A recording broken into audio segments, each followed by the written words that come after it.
Jolly file.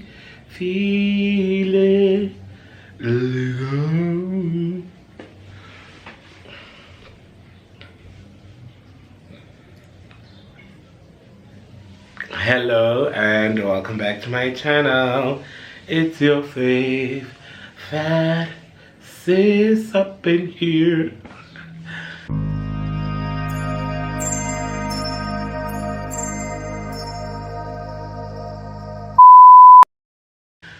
Hi, welcome back.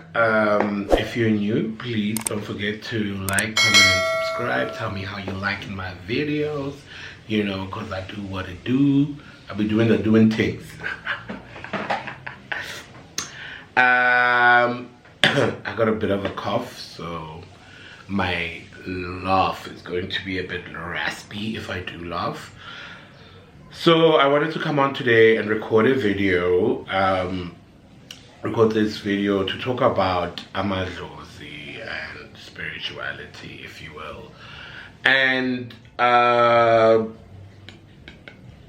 lot of people who know me personally know that I twasat a couple of years ago, 2009/2010, and yeah, it's been a while. And so that is something about me that I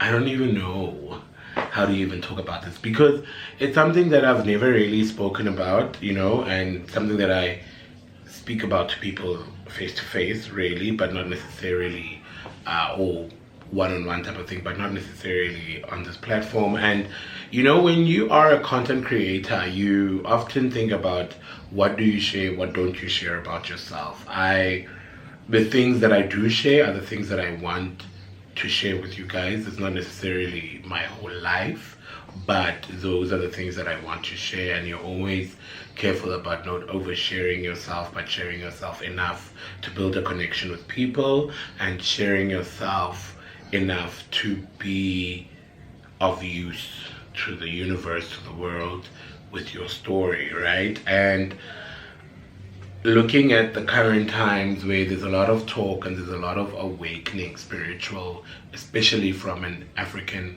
perspective, where people are questioning indaba zamadlozi, they are looking into it with a curious wanting to know I, and no longer from a point of being scared of Dlozi and scared of the whatever stories or issues they may have heard about Dlozi. So for me, as somebody that has Oewaya Epehlweni, and it's so interesting because a lot of what I'm going to say, I'm going to use these words that are Ziko in English, and thank goodness we don't have them, because that would dilute the meaning of them, right? You will, there's no translation for Ipehlo. It will be like maybe initiation, but that's just a diluted term. It would be very diluted to call Ipehlo initiation. It is some kind of initiation, but it's very different from other initiations that we have in the African sense, in terms of circumcision and moving from one hood to another, like childhood to manhood or womanhood, whatever the case may be.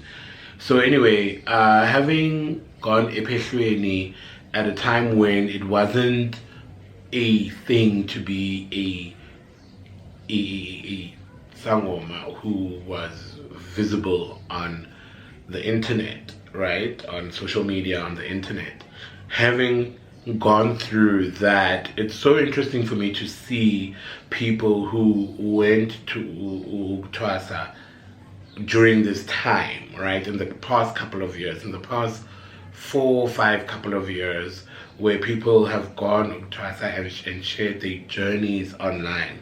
For instance, for me, when I went to Epehlweni, I deactivated my Facebook, right? I deactivated my Facebook. I took a phone that didn't have internet at the time, you know, to go Epehlweni with, and and I left. Did I leave? Did I even have excuse me, did I even have a phone that went on the internet and I left it or something like that? I don't know.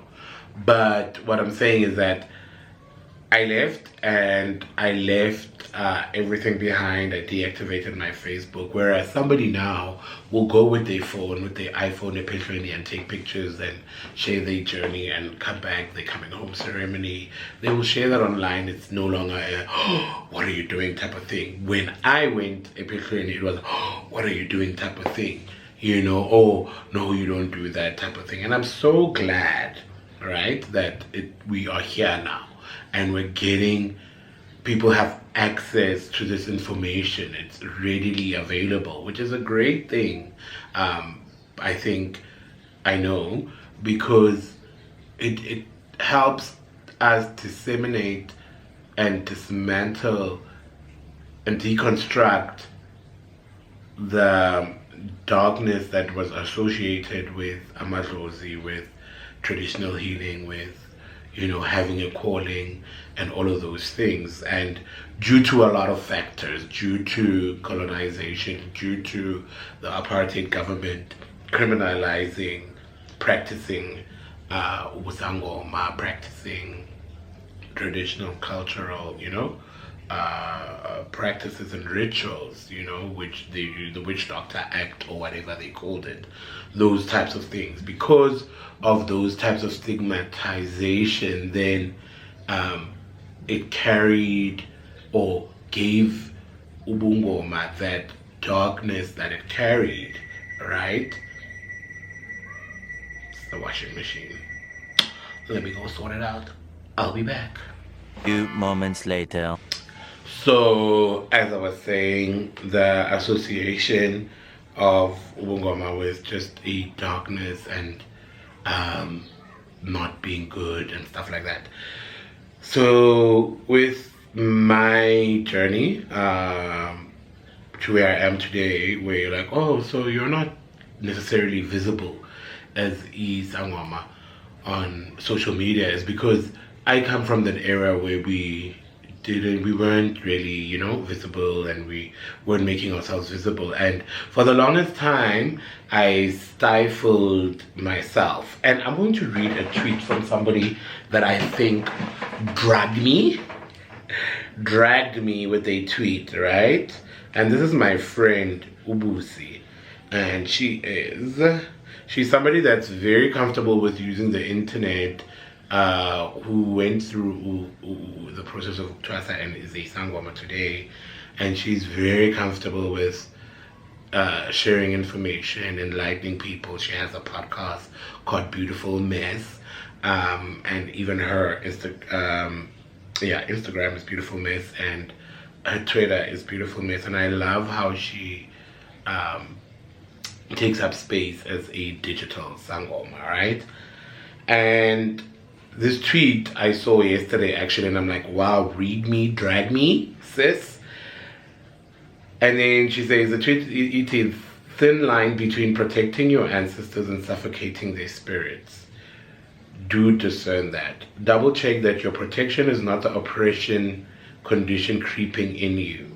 Be protective and cautious without hiding them or holding back the expression of their spirits.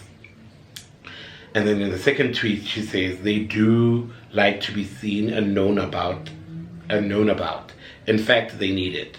The responsibility is to know and understand yours and their parameters, umthetho wabo.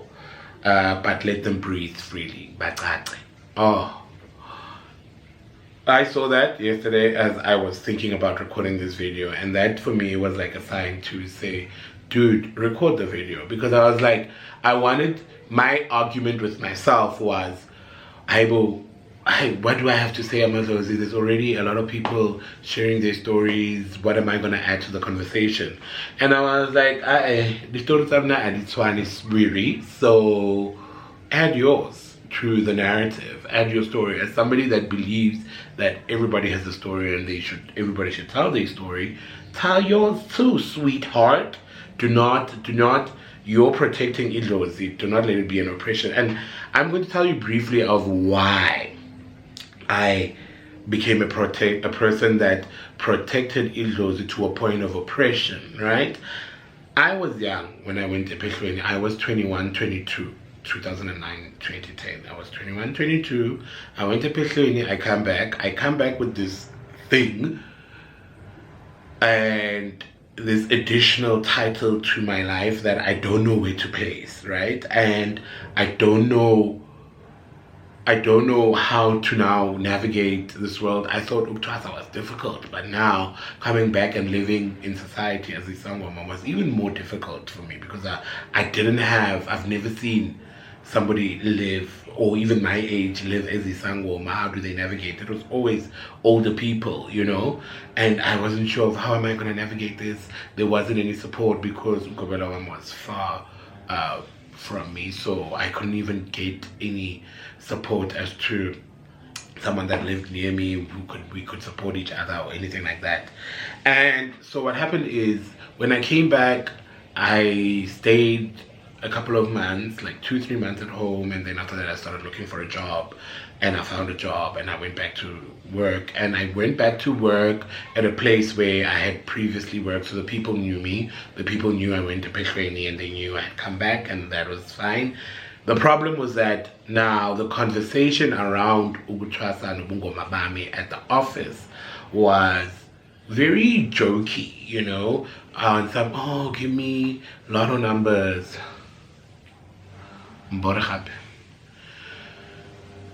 Give me lotto numbers, sweetie.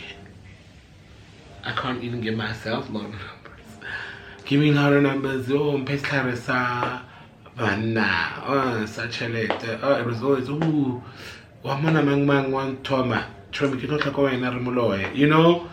it was that. And at that time I couldn't say, guys, please, I don't like that.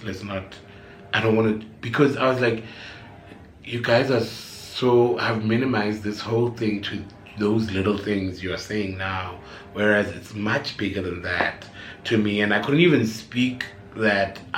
voice that out, right? Because I didn't even know what to say or how to say it. And so as time went by, I spoke less and less about Dlozi and wanted to be less visible. So I stopped wearing Ubhlali-bam, I stopped wearing Amahiya and all of those things. And then I found another job, and the first thing I said to myself when I left where these people knew me, was that when I get to that other place, no Dlozi talk, no wearing of Dipeta Taka, no wearing of Masela, nothing. So I go to this new company, I stifle that, but Dlozi is very funny and amazing, because there was a guy at the company, the next company that I worked for, my colleague Umonti would be like, there were days he'd be like, when not was it away? And I'm like, when I'm on this try. And then there'd be times he's like, and next day he'd be like, when not was we don't. I'm like, which one is it, money? Or mailing your trust, or which one is it, my friend? And so I could see so it was so funny, because it was a thing of I got distracted, so I was rudely interrupted, and now I'm back and I got distracted there. So yeah, man, it was just a thing of, what is it? What is happening? What are you saying, right? What is it, Monty? And so I walked in the corporate world, having stifled Ubungoma Bami, and I couldn't switch it on outside of the office, and I just kept it switched off, right? And so I moved in the world like that, and it would be a thing, oh, Utrasi, oh, wow, really? When people would then meet me after all of this, it's like, really, you've twice-ed? And later, like years later, when I was about to even leave the company, when Monty was telling me that Utrasi or Utrasa, years later, that's when people kind of started knowing who taking me to. That's where I was open about it. And I had a friend who's still my friend, whom I told, and I made her sign an NDA. I made her sign a NDA, cross my heart, swear to die, you're never gonna tell anyone, and we're not gonna discuss this in front of people. We'll talk about this privately, type of thing. So that created a lot of me being oppressing Dlozi in public, and being a person with this. Fast forward all of these years later now, I am in my 30s, and I'm like, listen, I want to be myself fully, and I want to be everything that I am, right? And so Ubungoma is part of who I am, and even so much so, guys, that in Dumbayame I had packed it away, right? I had packed it away because I was like frustrated. I didn't know what to do. I wasn't getting people coming in for consultation, so I was like, what the hell? Leave all of that, leave it. And this is where the difference between me and somebody that gives it up is that I didn't give it up because I understood. There was something in me that knew, right? That I was like, I would never take these things and throw them away because I know what I went through. I know what I went through, Dlozi. I know the hard work that I went through, I know the miracles that Dlozi has shown me, to show me that they're here, to show me that they're with me. I know. Like, for example, I'll give you an example. After Intwaso, a lot of the Daulatsata, my bag, Nikiti top. And how do you throw that away? If I throw that away and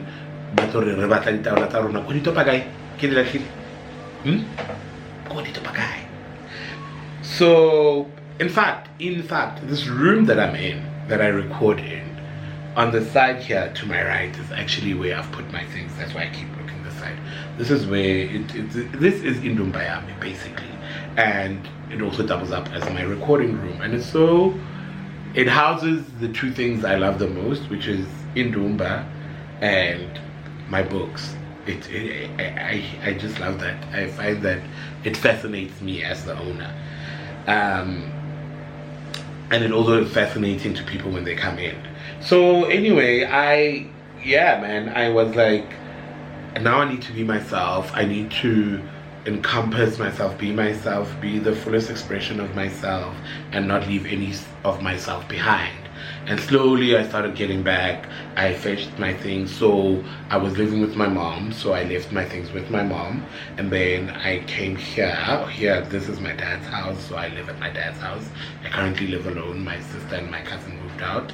So when my cousin moved out, instead of putting a bed in the room that she occupied, I put izinto zami zamadlozi.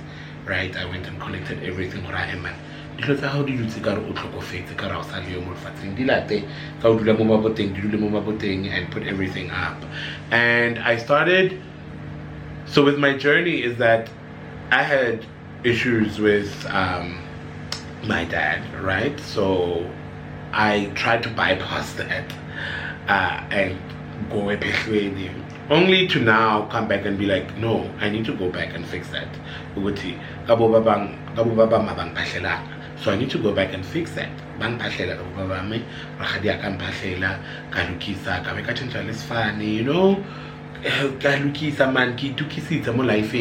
Without getting into too much about that, at the moment.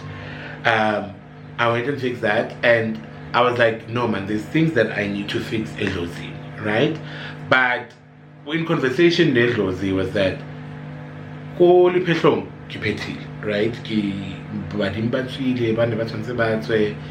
What is the one Dlozi that did not come out epithling? And I was like, Moya. And then I'm like, Because I was like, I ain't going to church. The church is homophobic. The church is white supremacist. I ain't going there. I ain't going there. I was very political about my views of how I did not want to go to church. And as somebody that is now femme presenting, right? Meaning that I wear dresses and I identify as trans. I had it even now. I was like, oh, it's gonna be even worse now. I ain't going to church. They don't want me to wear pants and stuff like that. I ain't gonna do that. Nathi mangihleli kwaba nento ethi go to churches yourself. Let's see. If bakokuba tsamaya re bona. I bo bantatse ke nna o he ka ya kerekeng ka pere roko ka para speaker ka para tuku, and they welcomed me. And I was like, oh, okay, what's going on here? So, and they welcomed me and they took me in and got in hela because khale ke dilora ntho tsa kereke ke di ignore, right? Because what more do you want from me? What more do you want from me? I heard it, you know? Leave me alone. But akusebenza kanjalo kwaDlozi. And that is the name of the series. You know me, I give things names, right? So this series is called Dlozi, and this is our first video. And I will have my friend come through and us record. And so kaya kerekeng and katenehela katoma hurukisa the uniform. I started getting uniform made and getting EP that I was dreaming about made, you know. Kitomurukisa ke rekeli re is that metal stick. And the thing about umoya is tunya, umoya wa kereke, is that you can't do it outside of the church because you need guidance as on doing. And by church, in this instance, what I'm talking about, because we're gonna unpack church at some other time, right? There are, when I was preparing for this video, there are three kinds of churches, right? There is Western traditional churches, that is Roman Catholic, Methodist, Lutheran, Lutere, NG, Carco, what is it called? All of those churches, right? Those are the Western traditional churches. And then there's the African churches. Hold on. Yo, imagine I was burning Sunday lunch. I'm doing a lot. It's the washing machine, it's the cooking. I'm trying to multitask, otherwise I won't record this. Where was I? The churches. So as I said, it's the Western churches, and then there's the African churches. And in the context of South Africa, right? That would be ZCC, that would be St. John, that would be Kereke Modise, that would be dikereke kaofela tsa Zayoni, dikereke kaofela tsa Mapostolo, Shembe, right? Those are the African traditional churches that we have, right? And others that I may have forgotten are not in what I'm saying. And then there is now what we have, the evangelical Pentecostal churches, which is your bishops that make people do weird things. And we're not going to talk about those people, right? But those are another type of church that we now have, which is where they will say they are born again Christians, they have bishops, and they're quite charismatic churches, right? Those are the other types of churches we have. So when I speak church, right, I'm specifically talking about the African rooted churches. Ne? And in this, and to be even more specific, ki work apostol, right? Apostolo, ki your first point of reference that everybody should know is Saint John. Apostolo is the churches where people wear blue and white and yellow, you know, makanya the piga king. The thing you wear around your shoulders. Let me show you. I hope I didn't show my ass.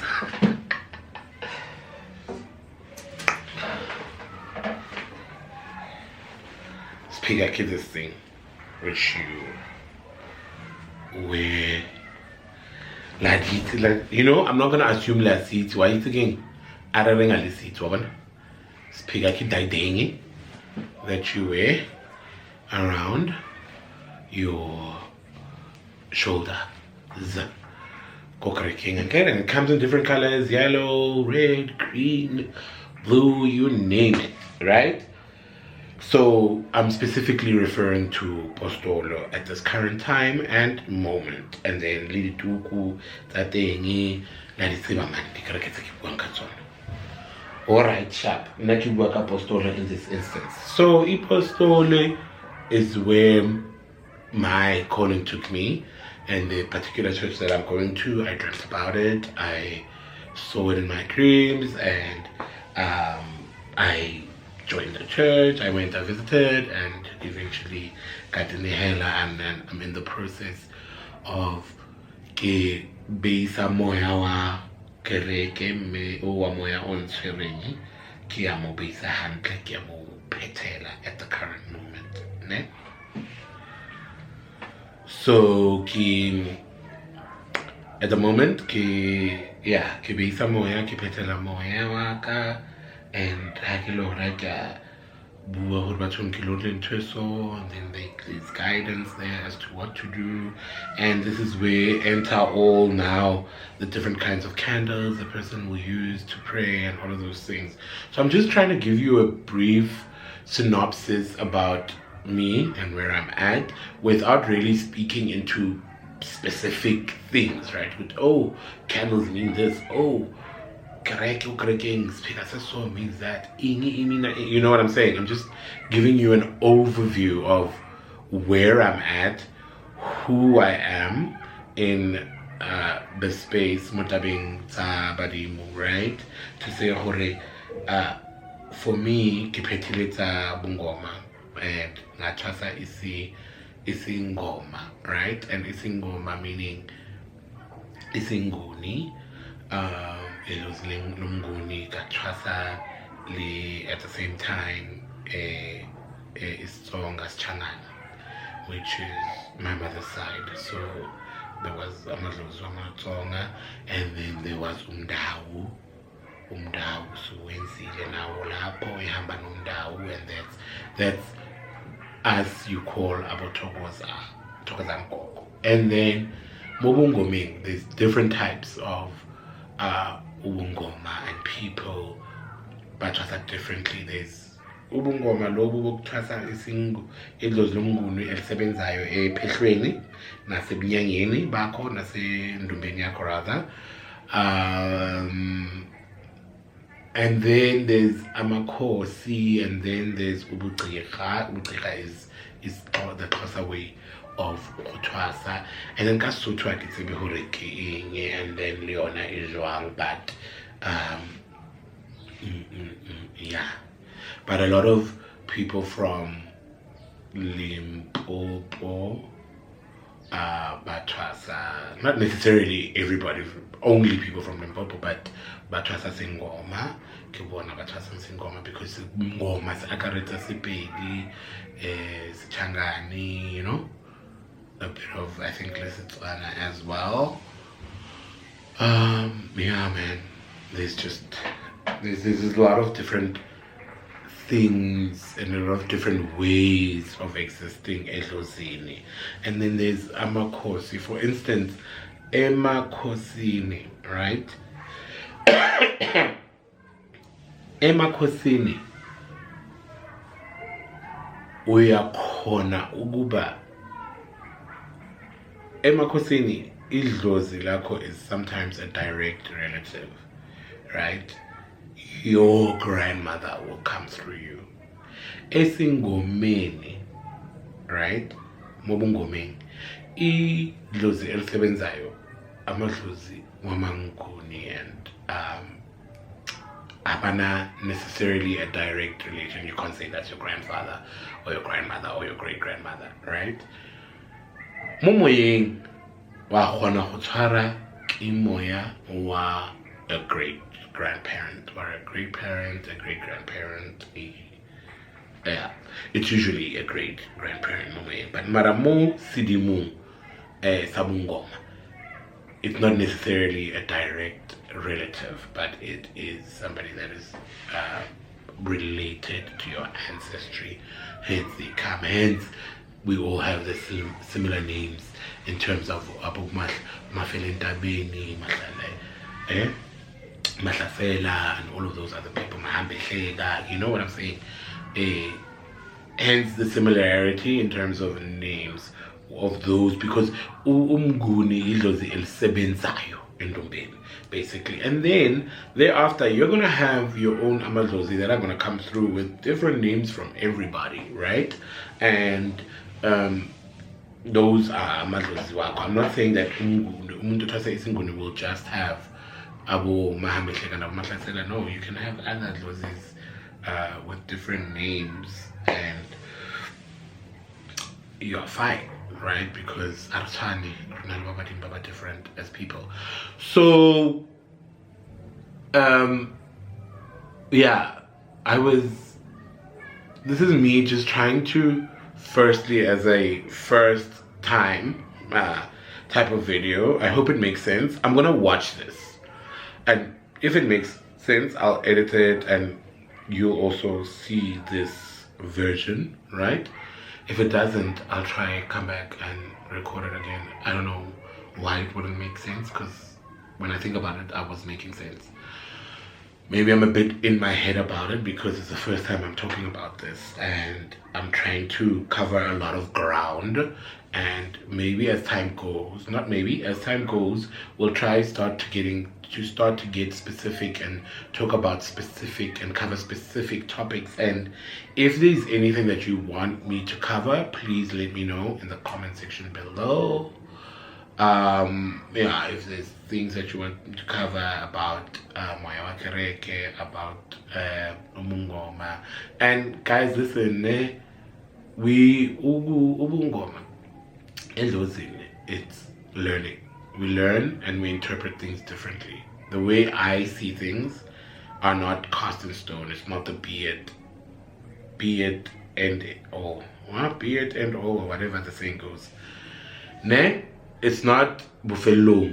It's not cast in stone. It's not the gospel. You understand? Somebody else might have a different view, might have a slightly different view, might use even different words from the words that I use, but more or less we're in the same ballpark. We're playing in the same space. You understand what I'm saying? So, so yeah, it's different for all of us, and this is just an introduction video for me to say idlozi likhona, idlozi liyaphila, idlozi liyaphilisa, kunempilo edlozini kuyarhanya lesedi, and bonkgono ba banalelerato ba re baballa, you know, they are patient with us, especially me. Especially me, because I'm like, I don't want to do that. Now I'm doing it, you know, like, and I can feel that they are happy with me for doing this. They are happy with me for not hiding them and feeling kare kintempi kare ke fika ba fitla wanga kabile, as Busi's tweet said, kare ke ba oppressor.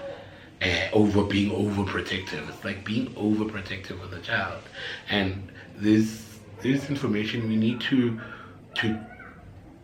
spread, you know. And because we are an oral people, our history is very oral. We tell our stories, we pass down our stories through telling them and telling the next generation and telling the next people so that they know what's what, That's how we maintain our stories. That's how we keep our generational stories. The things that we do, right? The processes that we do, the way we do things, they're not written down anywhere. There's no manual that you go to and say, yo, so it is something done out of memory. It is something done out of